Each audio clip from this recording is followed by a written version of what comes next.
1962, a 17-year-old boy joined the Army. He served his country by loading cannons during the Civil War. This boy eventually lived to the ripe old age of 96, the last Civil War survivor living in Muscatine County, Iowa.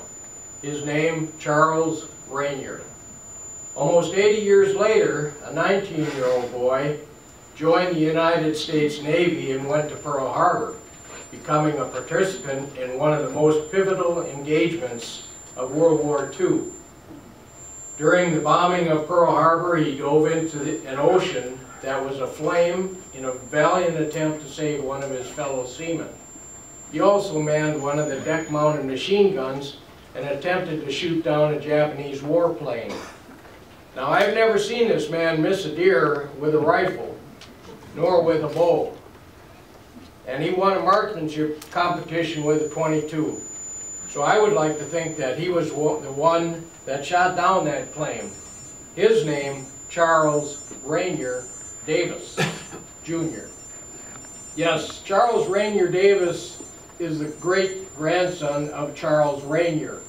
I very much appreciate the symmetry of these two stories. I also appreciate what these two individuals and many individuals like them have done for their country. I understand that of the original approximately 60,000 Pearl Harbor survivors, only a few hundred are still with us. Now, my brother told my dad that my dad was becoming a national relic. Dad laughed, but took exception to the term relic. Myself, I would say that these men are national treasures.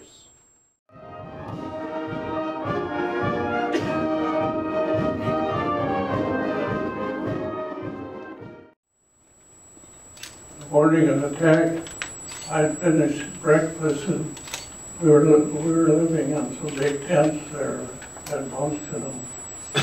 And all of a sudden we heard this, we had airplanes overhead, and I started hearing a couple bombs go off. We were about a mile from where the battleships were. And when I looked outside, near overhead, about 500 feet overhead, were these torpedo bombers coming in. The torpedo bombers came first, so that because they didn't require for their torpedoes to go in the water there, and so they went in and did their damage first. And so we got out, opened up the armory here, and we got out with rifles, machine guns, and started picking away at them. Because you think about those 2,400 some names, the 58 names that we'll read off in a moment that are listed on the back of your programs. You'll hear each of those names. It's important to remember, particularly as year after year goes by with a ceremony like this, that they're not just names. And so today I hope as we list these names off, we won't just think about it as yet another ceremony. We'll remember those lives that were lost from Wisconsin and in this country. But we'll also think of the lives that are here. Lawrence Boxrecker, William Brushwitz, Robert P. Buss Jr., Malachi J. Cashin, Leroy Church.